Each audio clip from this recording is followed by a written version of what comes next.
Good morning student. आज हम start करते हैं डेमोक्रेसी जर्नी ऑफ डेमोक्रेसी। अब हम चलते हैं 20th सेंचुरी में। 20th सेंचुरी मीन्स 1900 से 2000 तक। इस बीच में क्या हुआ था? इस बीच में डेमोक्रेसी जो है वो ट्रेंड में चल रही थी। पूरे वर्ल्ड में डेमोक्रेसी एक ट्रेंड में चल रही थी। इसके तहत सबसे पहले रिवॉल्ट कहाँ हुआ था? फ्रांस में। कहाँ पे? फ्रांस में। फ्रांस आपने हिस्ट्री के फर्स्ट चैप्टर में पढ़ा था, फ्रेंच रिवॉल्यूशन में। वहां पे पहले डेमोक्रेसी हुई थी और ये फ्रेंच में जब डेमोक्रेसी हुई तो फ्रांस में जब रिवॉल्ट हुआ डेमोक्रेसी के लिए तो वहां तब उसके बाद भी वहां पे पूरी तरह से डेमोक्रेसी स्टैब्लिश नहीं हुई थी। अगर हम बात करें सबसे पुरानी डेमोक्रेसी की तो हमारे वर्ल्ड में सबसे पुरानी डेमोक्रेसी है यूएसए 1787 से पहले ब्रिटिश रूल के अंडर में था, ब्रिटिश कंट्रोल के अंडर में था, यानी ब्रिटिश का गुलाम था, जैसे कि हमारा भारत था। 1787 में जो यूएसए है वो आजाद हो गया था, लेकिन आजाद होने के बाद भी, डेमोक्रेटिक होने के बाद भी बहुत सारी लिमिटेशंस जो थी वो यूएसए में थी। वो लिमिटेशंस क्या थी? सबसे पहले था कि जो काले लोग थे वहां पे काले और गोरे लोगों में बहुत ज्यादा भेदभाव था, तो काले लोग जो थे उनको अधिकार नहीं था वोट देने का। उसके बाद जो अलग अलग देश, इसके अलावा वहाँ पे एक डेमोक्रेसी में एक ट्रेंडिंग था, जो देश डेमोक्रेटिक हुए थे उन देशों के लिए था कि उन देशों में जो वोट देने का अधिकार था वो बहुत सारी कैटेगरीज में डिवाइड था। जैसे कि कहीं कहीं मेल्स को अधिकार था देने का, कहीं कहीं लैंडलॉर्ड्स को था अधिकार। जैसे आपने फ्रेंच रिवॉल्यूशन में देखा था, फ्रेंच रिवॉल्यूशन में जो फर्स्ट ई स्टेट था उसको अधिकार था, फर्स्ट और सेकेंड ई स्टेट को, थर्ड ई स्टेट को नहीं था। तो ऐसे ही जो उस समय की डेमोक्रेसी थी, उस डेमोक्रेसी में ये एक ट्रेंडिंग था कि वोट देने का अधिकार जो था वो सबको नहीं था। अब जैसे अभी ये वोट देने का अधिकार सबको नहीं था, अब इसके बाद एक बहुत इंपॉर्टेंट चीज है, वो है universal adult franchise. Universal adult franchise जो है ये आप लोग बुक से भी इसकी डेफिनेशन याद कर लेना, ये एग्जाम में जरूर आता है। यूनिवर्सल एडल्ट फ्रेंचाइज क्या चीज है?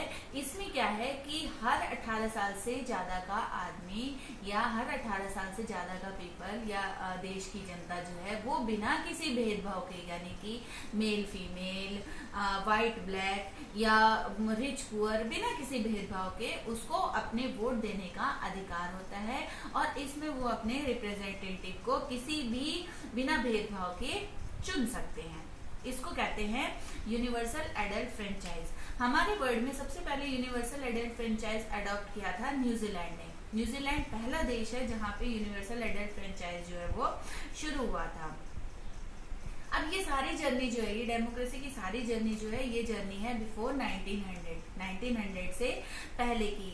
अब हम इस एरा की जर्नी में जो थे वो बहुत सारी कमियां थी इस एरा की जर्नी में।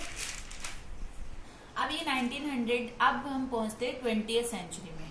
20th सेंचुरी में क्या होता है? जब वर्ल्ड वॉर सेकंड खत्म हो गया था 1945 में वर्ल्ड वॉर खत्म होने के बाद कॉलोनियलिज्म की समाप्ति के कारण बहुत सारे देश जो थे वो डेमोक्रेटिक हो गए थे और वर्ल्ड में बहुत सारे देश जो है वो डेमोक्रेटिक कंट्री के रूप में सामने आ गए थे। अब हम अपनी डेमोक्रेसी की यात्रा में पहुंचते हैं घाना जो है वो ब्रिटिश रूल से 1957 में इंडिपेंडेंट।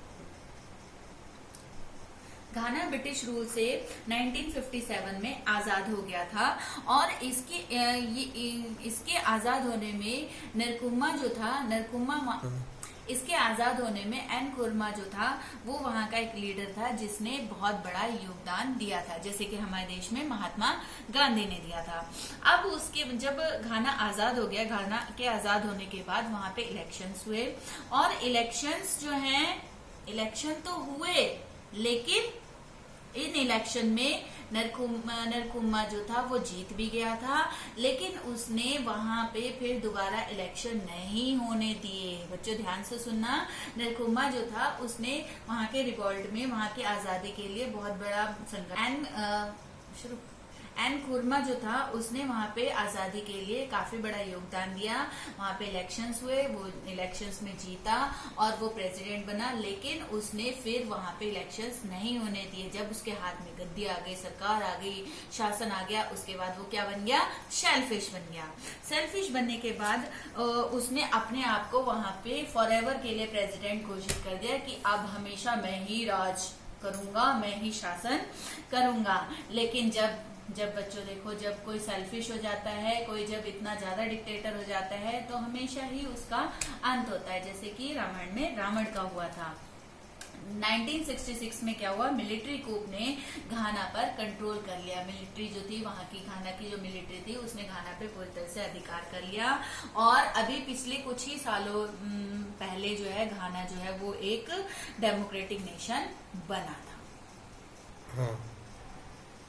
अब हम अपनी यात्रा में बढ़ते हैं 1990s में। 1990s में डेमोक्रेसी जो है वो बूस्ट हो गई। बूस्ट मतलब फैल गई, बहुत ज्यादा फैल गई। वो इस एरा में बहुत सारी कंट्रीज जो है वो डेमोक्रेटिक हो गई। डेमोक्रेटिक क्यों हुई? इसके पीछे एक सबसे बड़ा कारण था, जो सोवियत यूनियन थी वो खत्म हो गया। सोवियत यूनियन ज्यादा डिटेल में हम पढ़ेंगे हिटलर वाले चैप्टर में।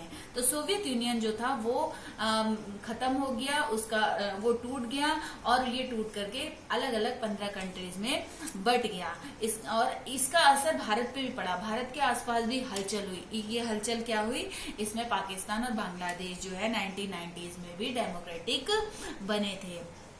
इसके अलावा नेपाल जो था, नेपाल का जो राजा था उसने भी अपनी पावर्स जो है वो सौंप दी थी और नेपाल भी एक कॉन्स्टिट्यूशन मोनार्की बन गया था, यानी कि नेपाल में भी डेमोक्रेसी बन गई थी। लेकिन ये बच्चों लंबे समय तक नहीं रहा, ऐसा लंबे समय तक नहीं हुआ। 1999 में पाकिस्तान जो है वो फिर से मिलिट्री कंट्रोल के अंतर्गत चला गया। 1999 में पाकिस्तान जो है उस पे फिर से मिलिट्री ने कंट्रोल कर लिया और नेपाल का राजा जो था वो फिर से रूलर वहां पे बन गया। और क्या हो रहा है यार, ये कभी मिलिट्री कूप कर रही है, कभी डेमोक्रेसी हो रही है, कभी कुछ हो रहा है देशों में। लेकिन आज की डेट में देखें तो ये तीनों कंट्री ही डेमोक्रेटिक है। कौन कौन सी कंट्री? नेपाल, बांग्लादेश और पाकिस्तान। ये तीनों कंट्री जो है, ये तीनों कंट्री डेमोक्रेटिक है। और 2005 तक हमारे वर्ल्ड में 2005 तक करीब 140 कंट्रीज जो थी वो डेमोक्रेटिक हो। अब हम अपनी जर्नी में चलते हैं म्यांमार हमारे देश का एक पड़ोसी देश भी है। म्यांमार जो है उसको इंडिपेंडेंस मिली थी 1948 में। 1948 में म्यांमार ने डेमोक्रेसी चूज कर ली थी, लेकिन यहाँ पे डेमोक्रेसी ज्यादा दिन तक नहीं रही। 1962 में म्यांमार में मिलिट्री कूप ने कब्जा कर लिया था और यहाँ की डेमोक्रेसी खत्म कर दी थी। बट 1990 में यहाँ पे इलेक्शन हुए और सूची जो थे वो यहाँ पे जीते। सूची जो थे वो मिलिट्री वहां पे सूची जीती और सूची जो थी जीत तो गई, लेकिन मिलिट्री ने उसको एक्सेप्ट नहीं किया। सूची जो थी, सूची को हाउस में घर में बंद कर दिया और मिलिट्री का उस पर पूरी तरह से कंट्रोल हो गया। जो भी कोई पीपल मिलिट्री के अगेंस्ट बात करते थे या खिलाफ थे, उनको जेल में डाल दिया जाता था और 20 सालों तक उनको जेल में रहने दिया जाता था। बहुत से लोग जो थे वो मिलिट्री के रेगुलेशन से दुखी हो गए थे, परेशान हो गए थे और इस परेशानी की वजह से उन्होंने अपना घर और इवन नेशन तक भी छोड़ दिया था। और आपको एक बात बताऊंगी कि म्यांमार